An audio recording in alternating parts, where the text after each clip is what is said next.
been around in the city for over almost 30 years now, and I've been with this woman for about 25 years. This December 30th.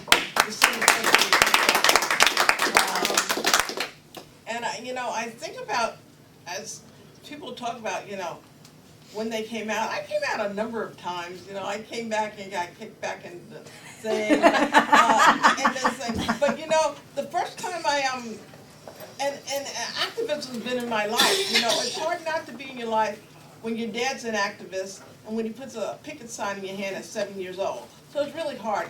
He was organizing rent strikes around the horrible conditions of the tenements in New York, and he did some of that stuff. And so, at 7 years old, in the middle of the winter, I'm out there walking with this picket sign. So it's hard not to be. So when people ask about,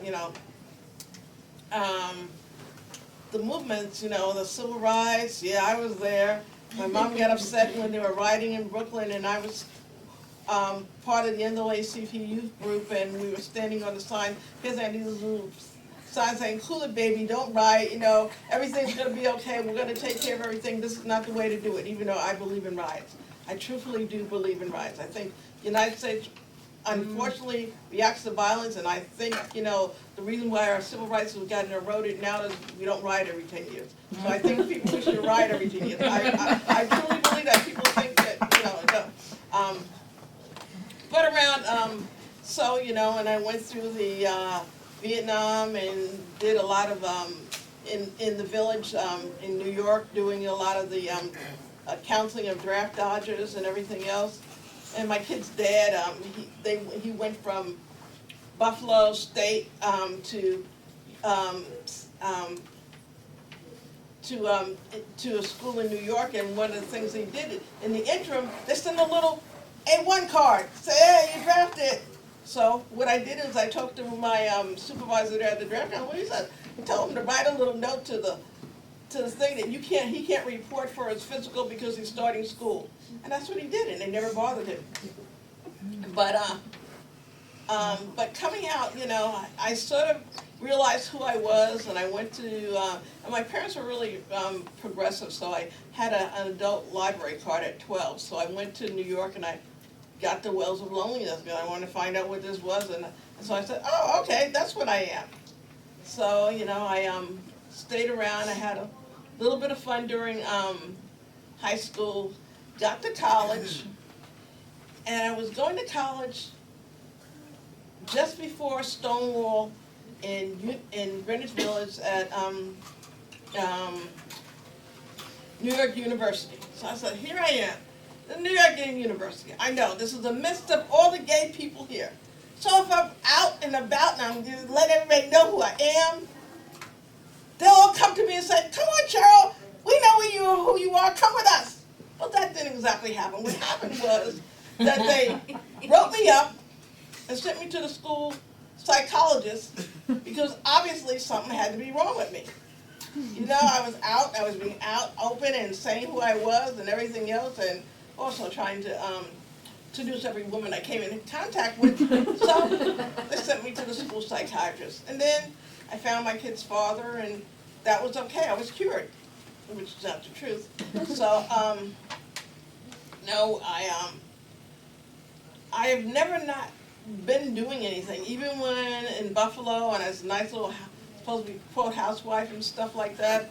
I helped form a play group for our children because they were up there in the snow, and the snow really, the big kids went to school, the little kids were there snowbound for the, like 8 months out of a year. So we found this little play group for the kids to go to and got funding. So, but after that, I about 77. Friends of mine moved out here to sunny San Diego, and they said, okay. Me and my friends said, okay, we're going to go take a trip out to sunny Southern California. Well, we left on one of the worst blizzards they ever had. We caught this little bus out. It was the last bus out of Buffalo for a whole week. Nothing else moved in that city. So we got out here, so we figured it was lucky. We got playing around and doing stuff, and my friend said to me, there's a job of something you did in college at the hospital. why don't you go? And I said, well, I really don't want to take these kids back because these little kids have been running around barefooted and everything else. I got to coop them up in a house for another 4 months. So I went and got the job and I stayed. Then there was, the next process of figuring out, okay, I've been playing this game of being this little straight woman. I'm not a straight woman. I have to come out. I just have to do. So I found the Center for Women's Studies and Services and got involved in that, got hired working there and doing stuff and working for the Longest Revolution. Met some great women, including Chris Kehoe, because one of the things Sybil will tell you, I have held on to my New York. There's one of those things I've held on to. So I don't drive. So Chris was my driver for a long, long time. She would come and pick me up, and we'd go to all the meetings together. We went to. Okay, Chris. Yeah, okay, Chris. I did go to the first March on Washington back in October of '79. It was amazing. I mean, I've been to marches for Vietnam. I've been to marches in Washington because for civil rights. But the thing that I found out about marches, especially since we were here having so much trouble with the gay men and trying to get just a little name on our little name on the center to say gay and lesbian. We were there in D.C. and the men said, well, the women should be up front. I was like, oh, what's this? This is really strange. The women should be up front. And not only the women should be up, but the women of color should be up front. So the women of color led that first march, and it was amazing. It was just amazing. Marches on Washington, if you've never been to one, you have to go to at least one in your life. There are things I have that have to go to one in your life. So I worked on at CWSS. I worked on the Longest Revolution. I worked in a storefront. I worked as a thing I'll never do again in my life, but I worked as a rape crisis counselor for 5 years, and that was really hard. It was tough. It was rewarding, but it was very difficult to listen to women who had just been raped, they just been raped like half hour ago, and the cop says, here, talk to this woman, and you're talking to her over the phone, and that was hard. After that, I got involved with, during that time too, just to let everybody know that there was a people of color group before Lagadu, and I think that's some of the stuff that we are here to find out. There was the Lesbians of Color. They were a small group. We met at Las Hermanas. Sometimes we passed around a hat and gave money to Las Hermanas, but if we didn't have no one had money to give to Las Hermanas, we still were allowed to meet. We met on Sundays. That's where I met Sid. We did a lot of things. We did a lot of things during that time. At that time, I guess we felt we had to educate our white sisters, and we did a lot of things around diversity and race.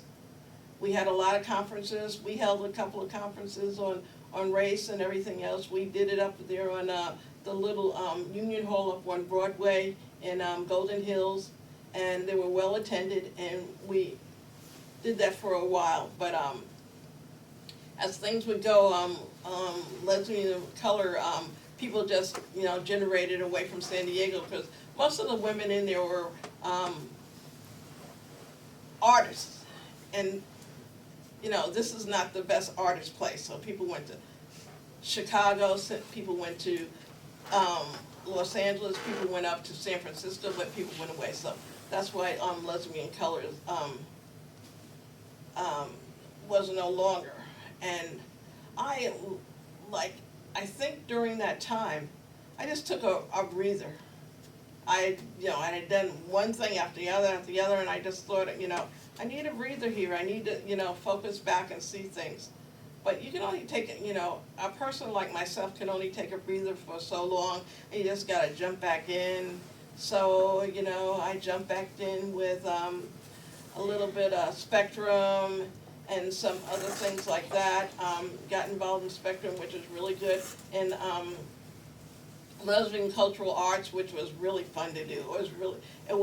was a gas, especially the end of the Lesbian Cultural Arts was really cool because all the women would come together with their drums and start playing the drums, and San Diego State would rock with women playing drums. You could never believe it was incredible. After that, I got involved with Pride. I was on the Pride board for 9 years. 9 long years, too. Vert was on there part of the time with me.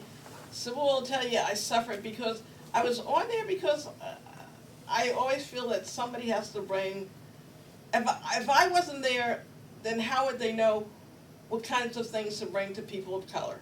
And I was always that little thing that said, well, you know, people of color don't like that. You know, people of color won't want this. Maybe you should think about something else, or maybe you should think about doing this. But it was hard. It was hard being there. And it wasn't that I wasn't welcome. It's just hard being in a sort of foreign environment. And I think it's really hard for a lot of white women to understand, but sometimes it is a foreign environment. And, you know, and we go there and you know, it's not that we're not welcome. It's still not our culture. And I don't know, and you know, I keep wondering, just to backtrack, when I was at CWSS, I used to give talks on battery and rape, and I used to talk about that I didn't think that, and racism, and I didn't talk about these things like I didn't expect them to change in my daughter's lifetimes. Now I get, you know, a granddaughter will be 4 years old in next month, and the one thing I know, the one thing for sure I know, when she goes to school, somebody's going to call her a nigger. And I think that's really profound. And so I don't expect things, unfortunately, to change in their lifetimes. I think things are, because we don't riot. You know, we have to keep rioting because things have backslide. You know, we wouldn't be out there marching right now Sunday if things weren't backsliding. So we have to keep on it. And then my latest adventure is I'm the treasurer of Ebony Pride. And Ebony Pride is a great organization. We are looking for as much support as possible. We are going to put on a festival this year, August 21st, in the park. So look for everything to, look for signs and look for everything else. And we are putting on a Ebby Award on June 21st, and one of our honorees is Emily for all her work she does with Vagina Fest. So, you know, and then the one other thing I want to tell you, and this is not to gloat, and I didn't do this to gloat, but I will be featured in the upcoming Who's Who of Women in America. Wow. And I did it because a lot of the stuff I've done has to do with lesbian gays, and I really wanted to see the words there. I really wanted to see, and the words are there. At least my bio, they said it was going to be the way my bio is, and it does have the words. They asked for the words, and that's why I did it. I'm Sybil. I was born in Michigan. I came out here when I was 24.